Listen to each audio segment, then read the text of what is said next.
구독자 여러분 안녕하세요. 2월 17일 월요일 악마팀장TV 라이브 시작합니다. 지금 뉴스를 한번 살펴보도록 하겠습니다. 자, 경향신문부터 한번 볼까요? 자, 창원지검에서 명태균 수사를 질질 끌다가 제가 보니까 2개월 만에 지금 중앙지검으로 이송했다고 합니다. 김건희에 대한 소환조사 한 번 없이 여기 명태균 게이트와 관련된 사람 대부분이 서울 근처에 서울과 수도권에 살고 있어서 관할 지역을 중앙지검으로 옮긴다고 하는데 참으로 검찰스럽고 비겁한 행태입니다. 명백하게 지금 김건희와 명태균의 녹취록 이런 게 다 나왔다고 하는데 제대로 수사를 하지 않고 뭉개다가 지금 서울중앙지검으로 보냈습니다. 또 서울중앙지검에서 이거 받아서 헌재 판결이 나올 때까지 아무 짓도 안 하고 있을 게 확실합니다. 그러니까 박찬대 민주당 원내대표가 명태균 게이트에 대해 특검이 필요하다 이렇게 재차 강조했다고 하는데 국힘에서는 지금 경기를 일으키고 있죠. 명태균 특검은 보수 괴멸 특검이다 라고 주장을 하고 있습니다. 그만큼 얽힌 사람이 많다는 거죠. 제대로 열어보면 저는 명태균 씨 변호인 말로는 여당 정치인 140명이 들어있다고 하는데 아마 풍비박산이 날 것 같아요. 자, 그리고 계엄 이후에 극우 유튜버 10명이 슈퍼챗으로만 6억 넘게 벌었다 이런 기사가 나옵니다. 극우들은 이렇게 이 사태를 이용해서 돈을 벌고 있더라고요. 저한테 댓글 달아주신 분한테도 돈 버는 데는 극우가 우파가 유리하다는 댓글도 달아주셨던데. 네. 자, 다른 언론도 한번 살펴보도록 하겠습니다. 한겨레 신문 한번 보겠습니다. 한겨레 신문은 경제난을 쓰고 톱으로 올렸네요. 점심 식권 5,500원 붐에 손님이 바글바글하다.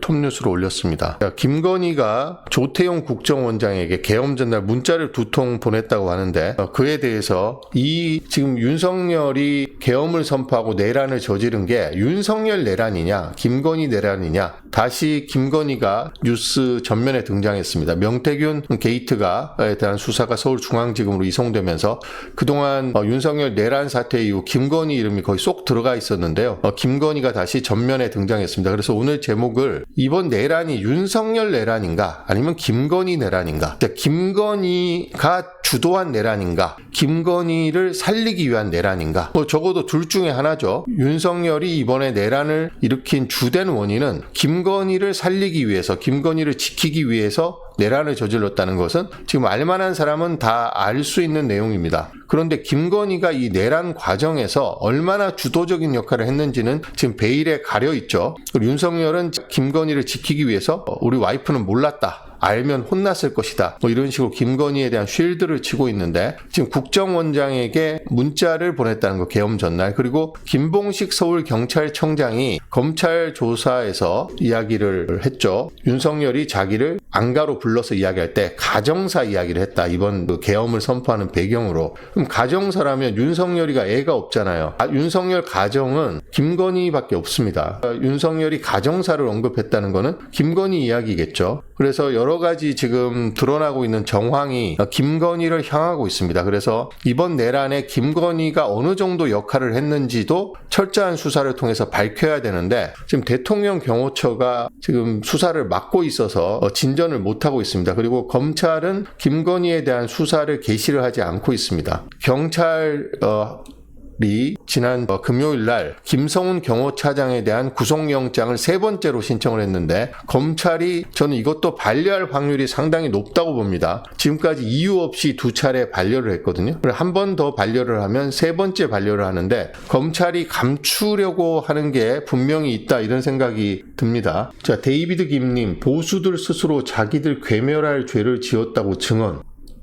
이타영님 오셨네요. 자, 어떤 증언을 했나요? 보수들이? 네, 보수들도 괴멸의 위기감이 있죠. 그러니까 이 난리를 치는 건데 이번 윤석열의 등장으로 인해서 우리 사회에서 비상식적인 생각을 갖고 있는 사람, 민주주의에 대한 이해가 없는 사람, 극우적인 성향을 갖고 있는 사람, 이렇게 많다는 사실이 수면 위로 드러났습니다. 우리 사회가 그동안 수면 아래로 감춰져 있던 이런 추한 면들, 부끄러운 면들, 미성숙한 면들이 윤석열로 인해서 다 까발려져서 지금 수면 위로 다 떠오른 상황입니다. 특별한 뉴스가 지금 속보는 검찰이 창원지검이 명태균 게이트에 대한 수사를 서울중앙지검으로 이송했다는 뉴스 외에는 특별한 속보가 없는 것 같습니다. 그래서 제가 준비한 뉴스로 넘어가 보도록 하겠습니다. 자, 어젯밤에 전해진 뉴스인데요. 배우 김세론 씨가 스스로 목숨을 끊었다라는 뉴스 때문에 많이들 놀라셨을 텐데 저는 이 뉴스를 보면서 또 한 명의 젊은이가 안타깝게 희생이 됐다. 굉장히 좀 슬픈 뉴스였습니다. 그동안 언론이 이선균 씨에 대해서도 집요하게 공격을 해서 결국 스스로 목숨을 끊게 만들었는데 이 25살밖에 안 된 이 젊은이가 언론의 지속적인 공격 그리고 악플 이런 거에 못 이겨서 스스로 목숨을 끊었다고 하는데 언론이 연예인들 유명인에 대한 무차별적인 보도에 대해서 좀 자성을 하고 되돌아봤으면 좋겠습니다. 김세론 씨 뉴스를 보면서 저는 너무 김세론 씨가 물론 잘못한 게 있지만 너무 가혹하다. 기사에서까지 연예 기사들은 김세론에 대해서 민폐 SNS라고 계속 공격하고 자성하지 않고 또 나왔다고 하고 생활고도 가짜라고 하고 계속해서 공격하니까 결국 견디지 못하고 이렇게 극단적인 선택을 한 것 같은데 제가 이선균 씨가 스스로 목숨을 끊었을 때도 언론의 책임이 굉장히 크다고 생각을 했습니다. 그래서 제가 저널리즘 토크쇼 제1을 만약에 지금 하고 있다면 CP로서 하고 있다면 언론이 이선균 씨를 어떻게 죽음으로 몰아갔나에 대해서 집중적으로 조명하는 그런 방송을 만들었을 것이다 라는 말씀을 드렸는데 마찬가지입니다. 김세론 씨의 이런 비극적인 선택에도 저는 언론의 책임이 분명히 있다라고 생각을 합니다. 정말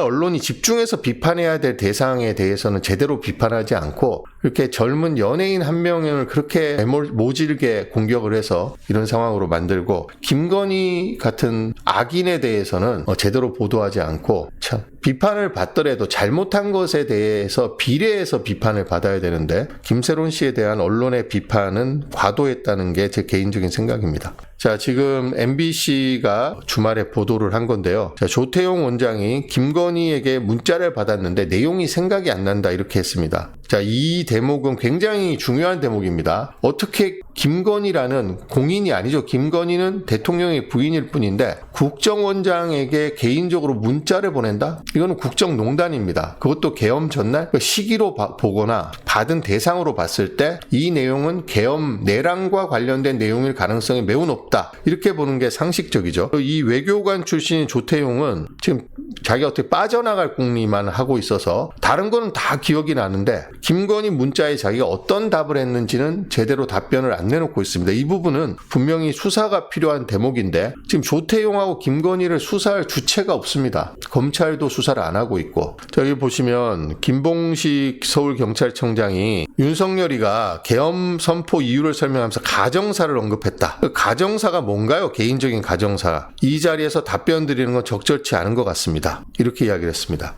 그러니까 가정사 때문에 계엄을 선포하는 인간이 어디 있습니까? 아마 김봉식 전 서울경찰청장도 그 이야기를 듣고 속으로는 굉장히 황당하고 놀라고 뭐 이런 인간이 다 있나 이런 생각이 들었을 겁니다. 하긴 이 정부 고위직들 중에서 김건희의 전횡 국정농단을 모르는 사람이 누가 있겠습니까? 그러면서도 그 자리를 차지하고 싶은 권력욕, 출세욕 때문에 다 눈 감고 받아서 윤석열과 김건희의 지시를 따랐던 것인데 저는 이게 정말 다 수사를 통해서 다 까발려져서 좀 본보기가 됐으면 좋겠습니다. 자, 김건희에 의한 김건희를 위한 내란. 자, 명태균 특검법이 민주당에서 발의가 됐기 때문에 김건희가 곧 뉴스의 중심으로 들어오게 될 겁니다. 만약에 경찰이 김성훈에 대한 구속영장 발부 성공을 한다면 검찰이 구속영장을 청구를 해준다면 그 다음에 경호처에 대한 수사를 통해서 김건희에 대한 어떤 의혹에 한 발짝 더 접근할 수 있을 것 같습니다. 지금 경호처는 문제가 심각합니다. 그 안에 골프장도 실내 스크린 골프장도 만들어 놓고 야구장도 만들어 놓고 그래 놓고 보안사항이라고 해서 밝힐 수 없다고 맨날 거짓말하고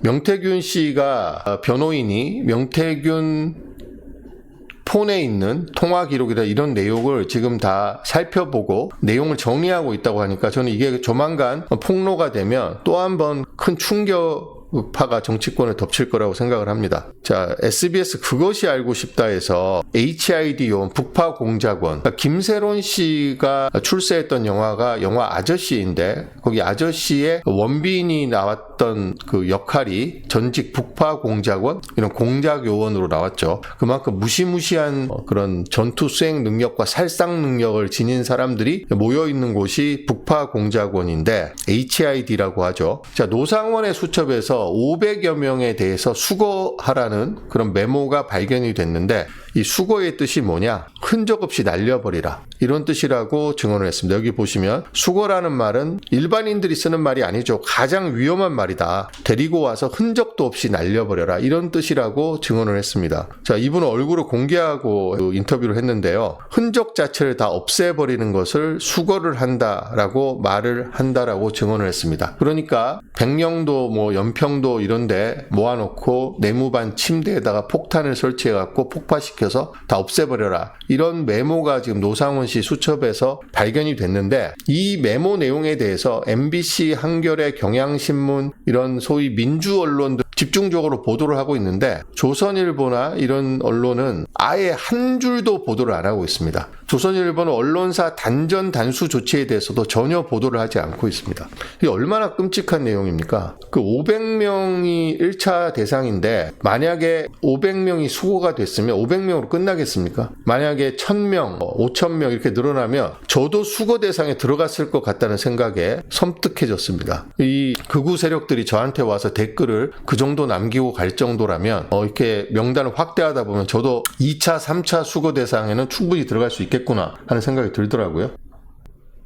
자, 제이미 팍님의 의견에 동의합니다. 지금 검찰이 이번 내란 사태에 어느 정도 개입이 됐고 연루가 돼 있는지에 대해서 전혀 밝혀진 게 없습니다. 근데 윤석열이 검찰 권력을 통해서 대통령 자리에 올랐고 집권 내내 자기의 권력을 유지하고 정적인 이재명과 자기를 비판한 언론을 탄압하는 데 쓴 수단이 검찰 권력인데 이 쿠데타, 내란을 일으키면서 검찰을 활용을 안 했을 리가 없죠. 그건 상식적으로 생각해봐도 군과 경찰은 동원했다는 게 다 나옵니다. 심지어 소방청까지 동원하려고 했는데 검찰에게 아무런 역할이 주어지지 않았다? 이거는 믿을 수가 없습니다. 자, 민은정님 감사합니다. 자, 오늘 한겨레 검찰에 대한 개혁이 필요하다는 시리즈 기사를 싣고 있는 박용현 논설위원이 오늘 칼럼을 썼는데 노상원 수첩 속 지옥도를 원하는가? 자, 노상원 수첩에 있는 내용에 따르면 이 지옥이 따로 없습니다. 마음에 안 드는 사람, 비판적인 사람, 눈에 거슬리는 사람 다 잡아다가 어디 가둬놓고 폭파시켜갖고 다 없애버리라. 이게 HID 그 전직 요원들에 따르면 수거가 흔적도 없이 없애버리라. 이런 이야기인데 노상원의 수첩에 보면 그런 내용이 담겨져 있습니다. 심지어 삼성 개헌을 통한 영구 집권 계획도 있고요. 정말 전두환의 12.12보다 더 심각한 그런 반란 내용이 노상원의 수첩에 빼곡하게 담겨 있습니다. 그리고 노상원의 그런 국회를 접수한다. 그 다음에 그런 주요 정치인이라든지 비판적인 언론이라든지 그 다음에 윤석열 정권이 원하지 않는 판결을 내린 법관이라든지 이를테면 이재명 대표에게 무죄를 주거나 구속영장을 기각하거나 박정훈 대령에게 무죄를 선고한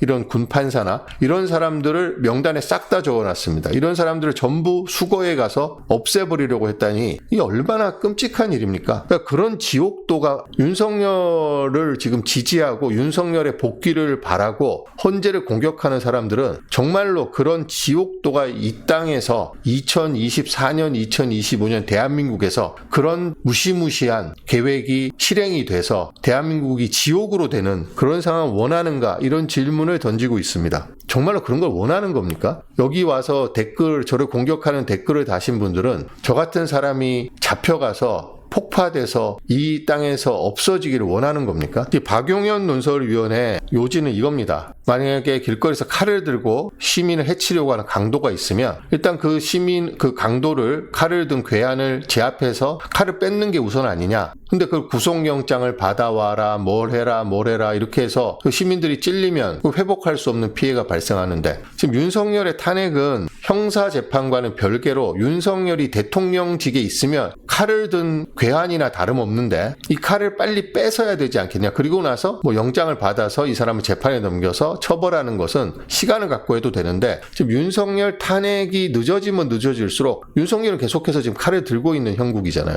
지금 구치소에 갇혀서도 서울경찰청장을 자기 측근을 임명했습니다. 경찰 고위직 인사를 단행을 했죠. 윤석열은 아직도 칼을 들고 있습니다. 그래서 헌재 탄핵 심판을 통해서 빨리 칼을 뺏어야 되는데 헌재를 공격하고 헌법재판관을 공격하고 절차를 공격하고 이렇게 해서 윤석열에게 계속 칼을 쥐어주라고 하는 세력이 굉장히 많습니다. 언론도 있죠. 최상목도 그 중에 한 명이고. 그래서 정말 윤석열이 복귀해서 노상원 수첩에 있는 그 계획들이 다 실행이 되기를 진짜로 바라는 거냐 이렇게 묻고 있습니다.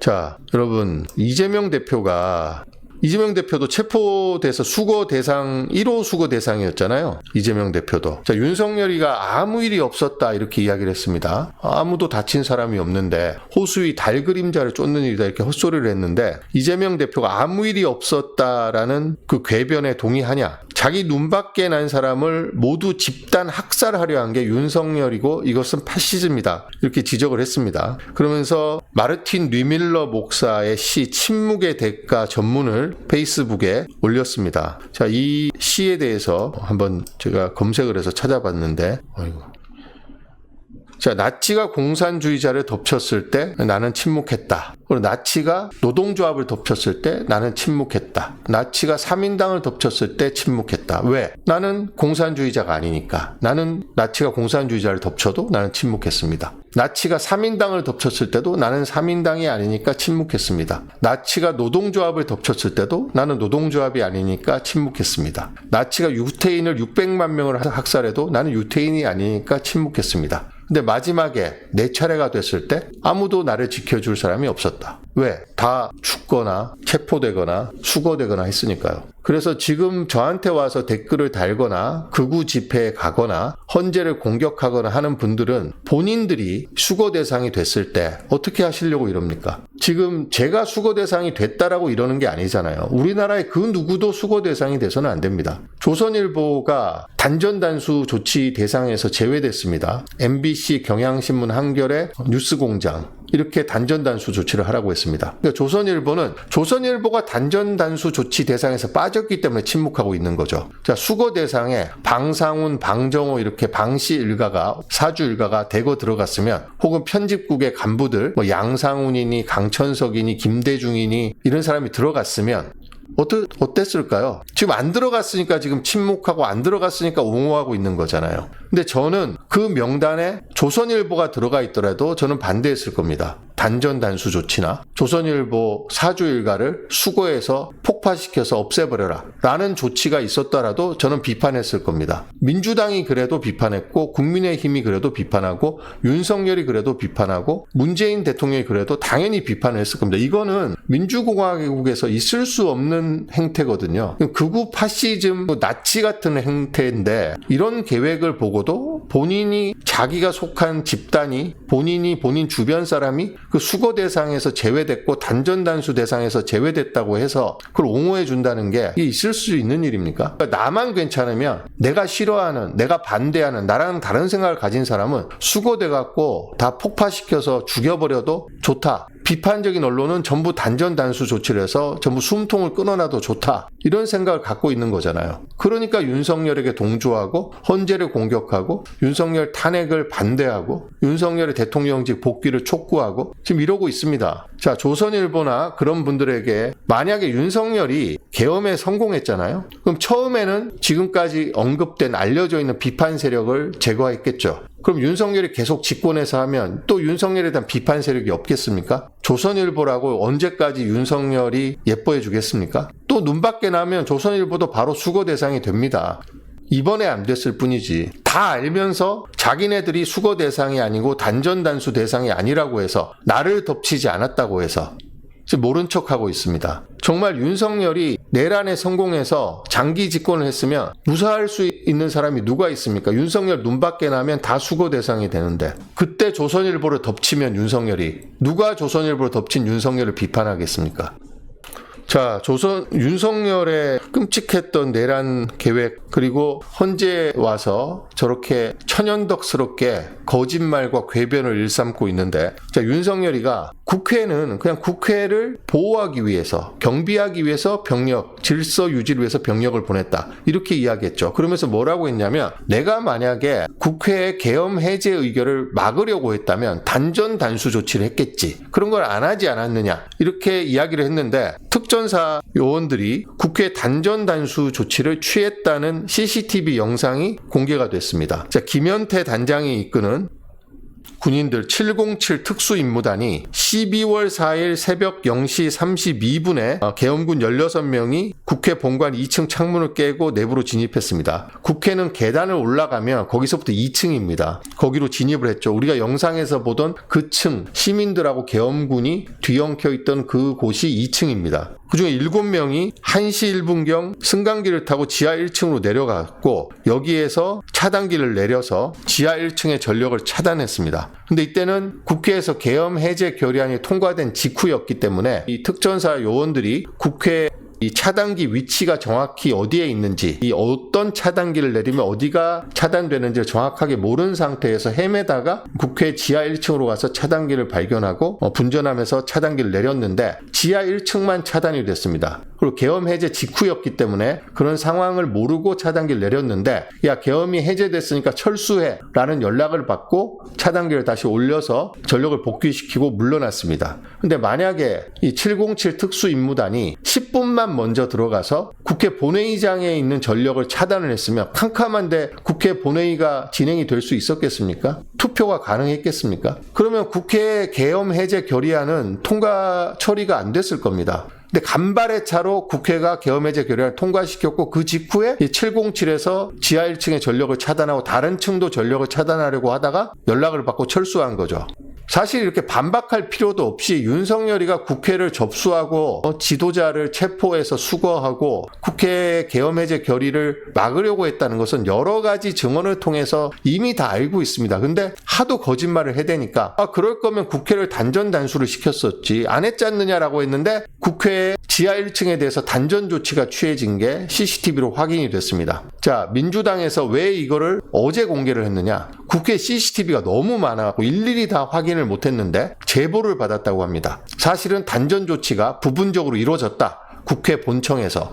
그래? 어디에 대해서 이루어졌냐? 지하 1층에 대해서 이루어졌다라고 해서 제보를 받고 CCTV를 뒤져보니까 국회 1층에서 군인들이 내려와서 차단기를 내리고, 그래서 불이 꺼져 있는 장면을 확인한 거고, 시간을 이렇게 맞춰보니까 국회 본회의장에서 계엄 해제 결의안이 통과된 직후에 전력 차단 조치가 이루어졌다. 하마터면 국회 본회의가 본회의장이 암흑 상태로 변해서 계엄 해제 결의를 못할 뻔했다. 이런 충격적인 사실을 확인하게 된 겁니다.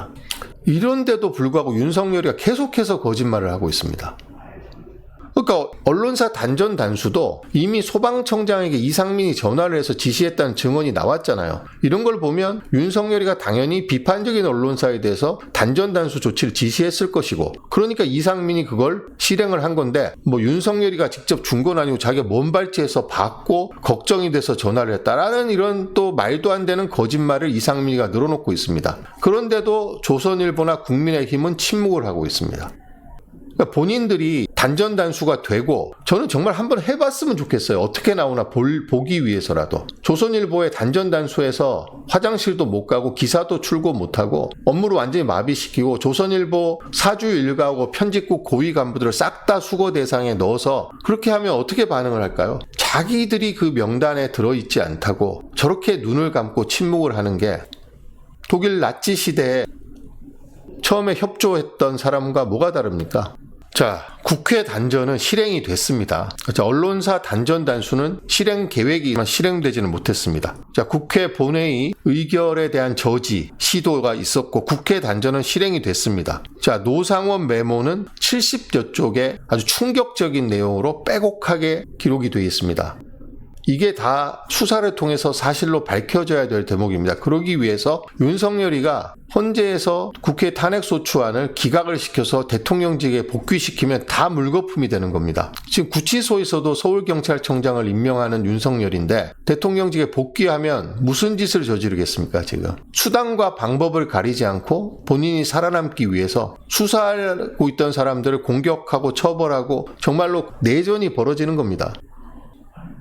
자, 내랑 가담 세력들이 너네들 살려면 너네들이 전부 다 나를 도와서 진압을 해야 된다. 이렇게 하겠죠. 정말 끔찍한 일이 벌어질 수 있습니다. 윤석열의 그 포악하고 그 더러운 성정, 인성, 자질 이런 걸로 봤을 때 윤석열과 김건희는 만약에 헌재에서 탄핵안을 기각시킨다면 무슨 짓을 할지가 모릅니다. 그래서 반드시 윤석열이 3월 중순에는 헌재에서 파면이 돼야 됩니다.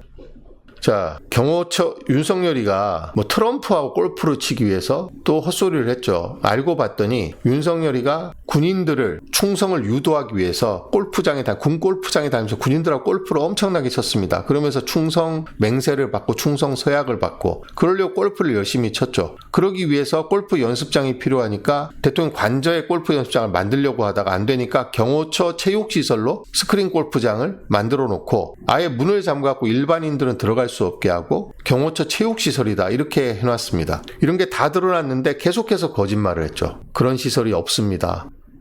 골프 시설 없습니다. 계속해서 거짓말을 했는데 지금 다 밝혀졌습니다. 용산에 윤석열 전용 스크린 골프장과 야구장까지 있었다.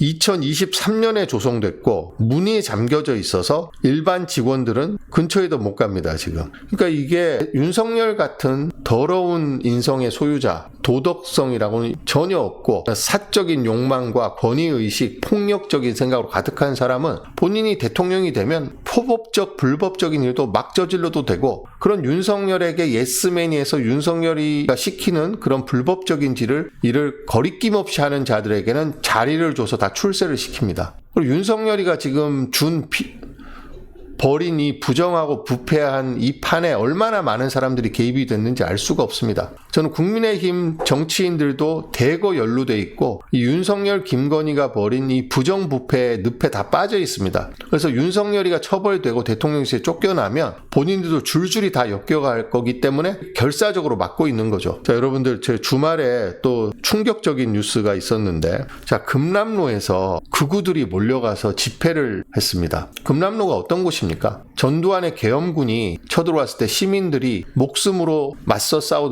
걸고 맞서 싸우다가 수많은 희생자를 낸 곳이 금남로입니다. 그런데 이 극우 세력들이 얼마나 철면피이고 파렴치하고 후안무치한 인간들인지 금남로에까지 와서 집회를 열었습니다. 사람도 아닙니다 이게. 그러니까 극우 성향 기독교 단체 세이브 코리아가 주최했다고 하는데 아니 기독교 단체가 왜 이런 짓을 하는지 저는 알 수가 없습니다. 자, 이 한겨레 신문의 제목을 보면 자, 첫 번째 문장을 보면 5월 영영에 피와 혼이 깃든 광주 금남로 일대가 극우 물결에 휩쓸리나 우려했지만 광주는 이를 허용하지 않았다. 이렇게 첫 줄입니다. 자, 극우 성향 기독교 단체가 국가 비상 기도회를 열어서 이들에 맞서서 윤석열 파면을 촉구하는 시민들도 광주로 향해서 윤석열 파면과 민주주의 회복을 염원하는 구호를 외쳤다고 하는데 자, 윤석열 정권 즉각 퇴진 광주 비상행동은 시민 3만 명이 참여했다고 밝혔고 탄핵 반대 집회에는 10,000명이 참여한 것으로 추산을 했습니다. 여기에는 또 역사 강사 2명이 등장했는데 자, 윤석열 탄핵 촉구 집회에는 황연필이라는 역사 강사가 등장을 했고 윤석열 탄핵 반대 집회에는 역시 전한길 씨가 등장을 했는데 전한길이 이날 연설을 한 내용을 보면 정말 이런 사람이 어떻게 남을 가르치지? 이런 생각이 들 정도로 아주 비이성적인 말을 쏟아냈습니다. 윤석열이 왜 극단적인 비상계엄을 선포했는지 깨달았다. 민주당의 폐악질을 알리기 위해서 특단의 조치를 할 수밖에 없었다. 자, 광주 시민 덕분에 내가 여기서 자유롭게 이런 말을 할 수 있다. 이런 이야기를 했습니다. 전한길이. 자, 여기가 지금 보시면 금남로에서 열린 집회인데 자, 왼쪽 사진이 윤석열 탄핵 촉구 집회이고 오른쪽 사진이 윤석열 탄핵 반대 집회입니다. 극우 세력의 집회인데 왜 극우 세력은 광주 금남로까지 몰려가서 5.18 정신을 모독하는 이런 집회를 여는 겁니까? 본인들의 가족이 전두환의 총칼에 희생됐어도 이런 짓을 할 수 있을까요?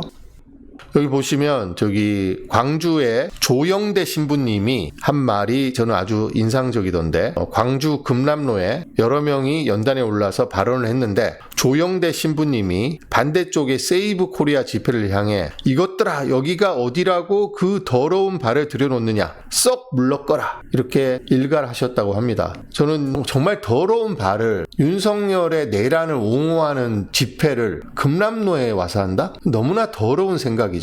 어떻게 그 더러운 발을 금남로에 들여놓을 수가 있습니까? 자, 경향신문 사설 시민학살한 5.18 현장에서 윤석열 내란을 옹호하다니 너무 어이가 없는 일입니다. 광화문에서 해도 어이가 없지만 어떻게 금남로까지 내려가서 그럴 수가 있습니까? 그 5.18이 일어난 지 45년밖에 되지 않았습니다. 아직도 희생자 가족들, 그때 부상자들이 생존해 있는데 그런 광주에 가서 이런 짓거리를 하고 있습니다. 그러니까 윤석열이 얼마나 나쁜 인간인가 하면 윤석열이 진짜로 나쁜 놈입니다. 후보 시절에 5.18 정신을 헌법 전문에 싣겠다고 했습니다. 우리가 4.19 혁명과 임시정부의 법통을 개성한다는 게 헌법 전문에 담겨져 있는데 여기에 윤석열이가 5.18 정신을 계승한다는 것도 헌법 전문에 넣겠다라고 이야기를 했습니다. 그래서 본인이 대학교 다닐 때 전두환에 대한 모의 법정이 열렸을 때 자기가 검사로 나가서 전두환에게 사형을 구형한 사람이다. 하지만 전두환이 경제는 잘했다. 뭐 이런 식으로 이야기해서 논란이 이니까 5.18 정신을 헌법 전문에 넣겠다라는 이야기를 했습니다. 그리고 대통령이 되고 나서 입을 싹 닦았죠.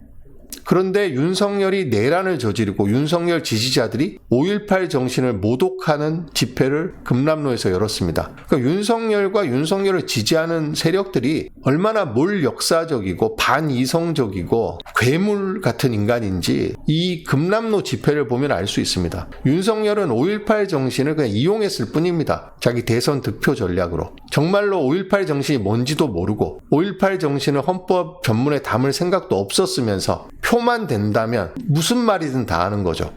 그래놓고 본인이 대통령이 되고 나서는 5.18 정신의 헌법 전문 수록에 대해서는 입을 닫아버렸습니다. 개사기꾼이죠.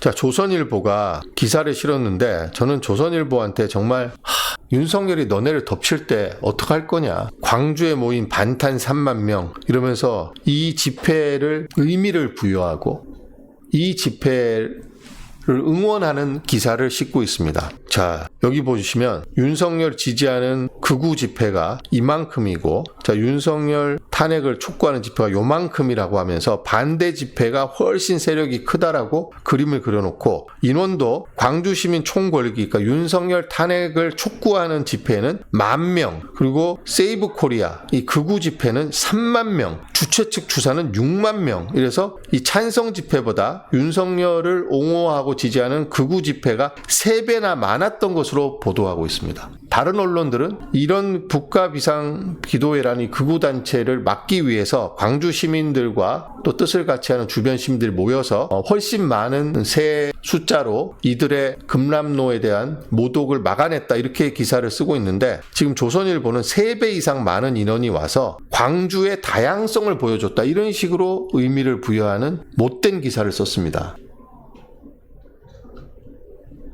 조선일보가 5.18 때 광주 시민들이 희생당할 때 조선일보 뭐 하고 있었습니까? 전두환이가 이제 군의 지도자가 아니라 국민의 지도자라고 전두환에 대해서 아첨을 하고 있었습니다. 그랬던 조선일보가 지금 와서 광주 금남로를 모독하는 이런 극우 세력의 파시즘 집회에 의미를 부여하고 광주에도 다양한 목소리가 나오고 있다 라는 식의 이야기를 하고 있습니다. 맥과콜님 현장에 있었는데 어떠셨나요? 현장에서 직접 목격하신 현장의 상황은? 조선일보는 위성 사진, 이렇게 항공 사진까지 찍어가면서 드론을 띄웠나요? 광주에 윤석열을 지지하는 집회자가 윤석열 탄핵을 촉구하는 집회자를 압도했다는 기사를 이렇게 비중 있게 썼습니다. 정말 못된 신문입니다. 자, 사설도 썼습니다. 여기 조선일보는 이 집회에 대해서. 집회가 분단 상황 같았다니. 지금 분단 상황을 만들고 있는 게 누굽니까? 대한민국의 민주공화정을 부정하고 헌법을 부정하고 체제를 전복시켜서 장기 집권을 획책한 세력에 대해서 내란을 진압하기 위해서 민주 시민들이 지금 싸우고 있는데, 분단 상황 같았다는 게 누구 때문에 지금 분단 상황 같이 된 겁니까? 여기 보시면 광주에서 이례적으로 대규모 보수 성향 집회가 열리자 민주당은 예민하게 반응했다. 이재명 대표는 광주에서 불법 계엄 옹호 시위를 벌이는 게 사람인가? 피해자 상가에서 살인을 옹호하며 행패를 부리는 악마와도 다르지 않다. 자, 민주당 지도부에서는 극우 세력의 인면수심이 도를 넘었다. 민주주의를 모욕하는 자들의 만행 같은 극언도 나왔다. 자, 그러나 국민 10명 중 4명이 택을 반대하는 상황에서 이들을 극우로 모는 것은 자신들과 생각이 다르다고 2030 세대를 고립시키자고 했던 것과 다르지 않다. 오만이고 또 다른 폭력이다. 지금 민주 세력이 언제 어떤 폭력을 저질렀습니까? 총을 든 군인들을 맨몸으로 막아서고 평화로운 집회를 하고 쓰레기도 다 수거해가고, 그런데 윤석열을 지지하는 자들이 와서 서울 서부지방법원을 때려 부수고 인권위원회 사무실에 와서 공무원들을 협박하고 기자들을 막고 헌법재판관들을 처단하자고 이야기하고 있고, 뭐가 폭력인지 몰라서 지금 이러는 건 아닐 것이고, 어떻게 이렇게 왜곡질을 할 수가 있습니까? 전체주의를 옹호하고 약자를 폭력으로 탄압 배제하는 것이 극우다. 과거 파시즘이나 나치즘이 그랬다. 이게 지금 자기한테 해야 될 말이죠. 자, 인권위원회가 약자를 보호하라고 만들어놨더니 윤석열이 저지른 내란, 전체주의 내란, 폭력으로 반대 세력을 척결하려고 했던, 수거하려고 했던, 그게 극우잖아요. 근데 이거 민주당이 이 말 한 게 극우입니까? 금남로에 와서 불법 계엄 옹호 시위를 벌이는 걸 비판했다고 폭력으로 탄압 배제하는 것이 극우다. 여기 어떤 폭력이 있습니까? 서부 법원을 다 때려 부수고 판사들을 잡아서 폭행하려고 했던 세력, 국가인권위원회를 점령하고, 또 캡틴 아메리카 방패를 든 이 인간은 주말 사이에 또 중국 대사관 앞에 가서 경찰한테 한국말이 어눌하다는 둥 경찰을 조롱하더니 영어로 막 한참 짓거리고 중국 대사관에 난입하려고 하다가 제지가 당했죠. 자, 어떤 게 폭력입니까? 그러면서 또 되지도 않는 소리를 하고 있습니다. 인민을 억압하고 국가를 통제하는 북한 김씨 왕조야말로 극우 그 자체지만 민주당은 북한을 이렇게 비판한 적이 없다. 지금 국내 정치 이야기하다 북한 이야기가 왜 나옵니까? 자, 김정은 독재자죠. 3대 세습을 했습니다. 인민들의 자유, 인권을 탄압하고 있습니다. 다 알고 있는 사실이잖아요. 이게 지금 논리적으로 말이 됩니까? 김정은 욕을 심하게 하지 않으면 윤석열 정부를 비판할 수 없다. 홍장원 차장이 뭐라고 했습니까? 비판적인 사람을 잡아 가두고 이런 짓을 늘상 하는 게 어디라고? 북한이 늘상 이런 짓 하고 있잖아요. 윤석열이가 하는 짓이 북한이 하는 짓하고 똑같은 짓을 했고, 노상원은 중국하고 러시아를 선거제도를 연구해서 그대로 뺏기려고 했습니다. 이들이 추종하는 게 북한이고 러시아하고 중국이지, 민주시민들이 누가 북한과 중국과 러시아를 추종합니까? 전쟁을 일으키지 말고 평화롭게 지내자 라는 게 민주주의 이야기죠. 근데 저한테도 댓글에 보면 북한에 가서 살아라 이런 댓글이 있던데, 정말 문외합니까? 제가 왜 북한에 가서 살아야 됩니까? 윤석열의 내란 행위를 비판했다고 해서 북한에 가야 됩니까? 윤석열이가 김정은보다 더 못한 짓을 했는데 어떻게 외환을 일으키려고까지 했다는 지금 의혹이 있는데, 어떻게 지 권력을 유지하고 김건희를 보호하기 위해서 북한을 자극해서 외환을 일으키려고까지 시도할 수 있습니까? 김정은이 자기 권력 유지를 위해서 우리를 공격하면 그게 외환이죠. 자, 조선일보의 궤변은 계속됩니다. 나라가 지금처럼 두 쪽 나면 헌법재판소가 대통령 탄핵 심판을 두고 어떤 결정을 내리더라도 우리 사회가 견뎌내기 어려운 후폭풍을 겪게 될 것이다. 정치권은 갈등 조장을 여기서 멈춰야 한다. 이게 무슨 개소리입니까? 아니, 지금 갈등 조장을 누가 하고 있습니까? 그리고 헌재의 탄핵 결정을 불복을 부추기는 게 조선일보잖아요. 계속해서 민영배 공격하고 헌재 정당성 공격하고 절차 공격하고 서부지법의 영장 발부 공격하고 계속 공격하는 게 조선일보인데, 실컷 자기네들 공격해놓고 나라가 지금처럼 두 쪽 나면 두 쪽 내고 싶어갖고 안달이잖아요 지금. 어떻게 이런 글을 뻔뻔하게 쓸 수 있는지 모르겠습니다. 정치권은 갈등 조장을 여기서 멈춰야 한다. 갈등 조장은 조선일보가 제일 많이 하고 있습니다. 자, 당찬콜라님, 이제 인기 채널 구독자가 되는 건가요? 극우들이 몰려와서 저를 공격하면 인기 채널이 되는 건가요? 네, 그렇다면 저도 이제 인기 채널의 반열에 들어섰다 이렇게 볼 수 있을 것 같습니다. 오죽하면 동아일보로 조선일보를 반박해 보겠습니다. 이런 기사까지 나오겠습니까? 조선일보가 하도 이 조중동 같은 보수지였는데 조선일보가 하도 엉뚱한 소리를 해대니까 조선일보의 모든 이야기는 동아일보로 반박할 수 있다. 현재 윤석열은 과거의 윤석열로 다 반박할 수 있듯이 이런 기사까지 나왔습니다. 자, 헌법재판소 때리기 조선일보 보세요. 헌재에 거듭되고 경솔하고 정파적인 행태라는 사설에서 일부 헌법재판관들을 가리켜 민주당이 파견한 정당원과 다를 바 없어 보인다. 이렇게 사설로 공격해놓고 정치권한테 갈등을 조장하는 일을 멈추라고 이야기하는 게 말이 됩니까?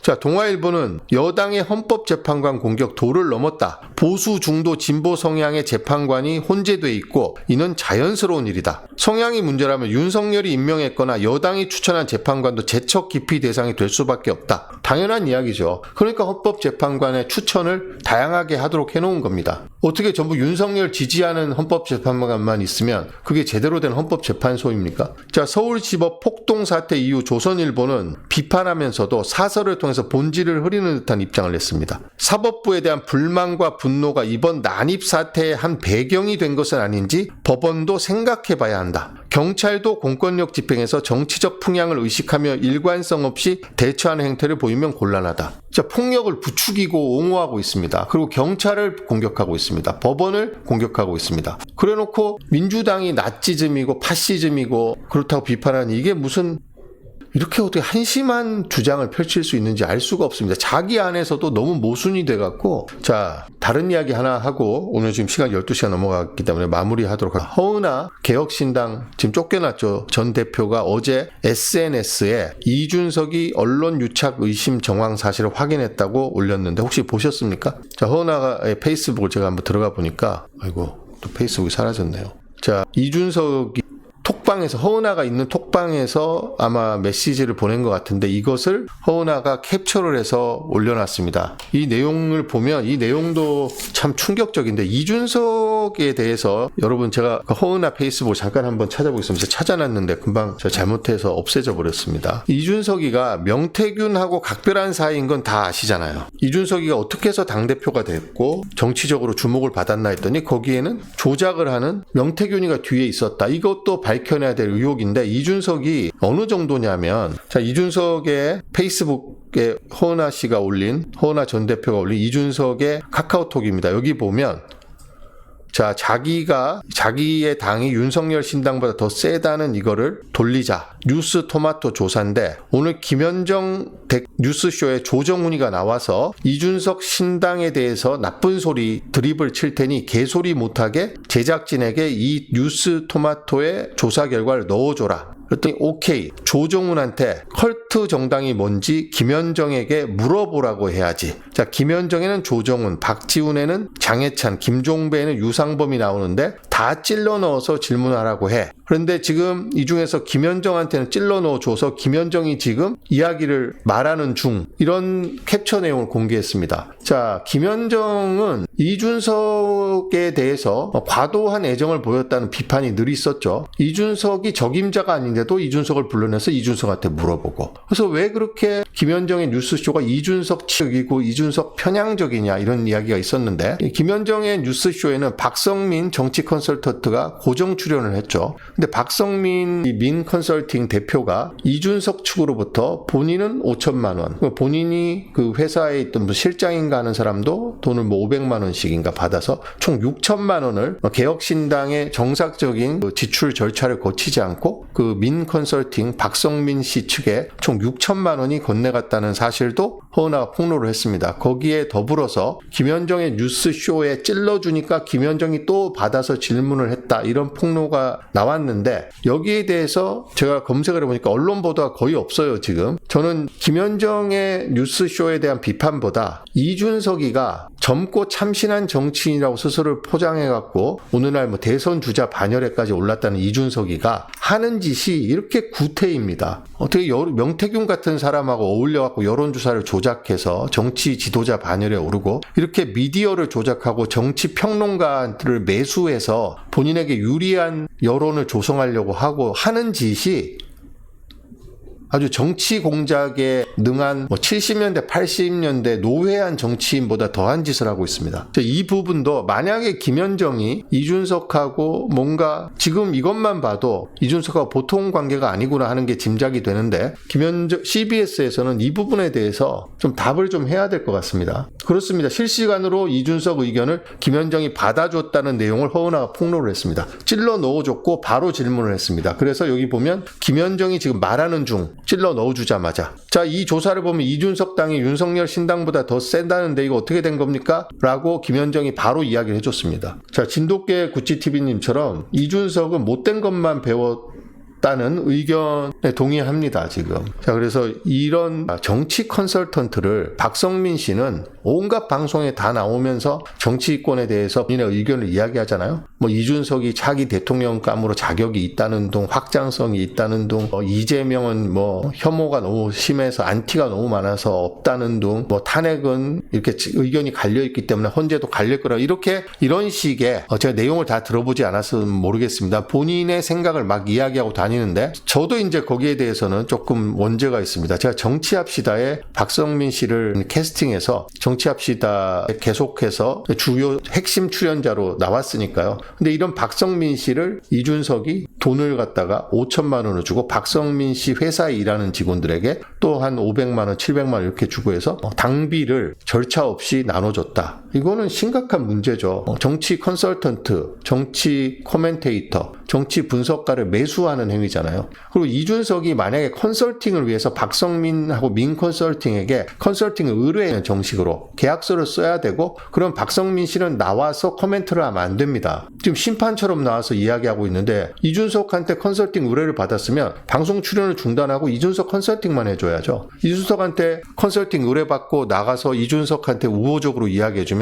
그 매수된 거나 다름없는 거 아니겠습니까? 근데 지금 우리 민주시민들이 아주 좋아하는 김현정의 뉴스쇼가 이준석이 찔러주면 김현정이 바로 물어보는 이런 짓을 했다라고 허은하가 폭로를 했는데, 여기에 대해서 아직 명확하게 뉴스쇼나 CBS에서 입장이 나오진 않았습니다. 이준석이 이번 대선에 출마한다고 하는데, 이렇게 정치를 아주 못되게 배운, 젊다고 참신한 게 아니죠. 늙었다고, 나이 들었다고 지혜롭고 현명한 게 아니듯이 젊다고 참신한 게 아닙니다. 생각이 참신하고 깨끗해야 참신한 거죠. 따릉이 타고 다닌다고 참신한 게 아닙니다. 이준석은 만약에 이게 다 사실이라면 박성민 씨를 돈으로 매수하려 했고, 김현정에게 어떤 급부를 제공했는지 모르겠습니다만, 이런 의혹이 다 조사기로 사실로 밝혀진다면 이준석은 그야말로 구태 중에 구태 정치인인 거죠. 자, 오늘 실시간 비판 댓글을 김현정 뉴스쇼에서 다 차단 삭제를 했나요? 이런 그래요? 김현정 뉴스쇼는 CBS는 이 문제에 대해서 확실한 답을 내놔야 될 겁니다. 그렇지 않고서는 시민을 기만했다 라는 비판에서 벗어날 수가 없습니다. 자, 악마팀장 TV 오늘 라이브 방송은 여기서 마무리하고요. 내일 오전에 다시 찾아뵙도록 하겠습니다.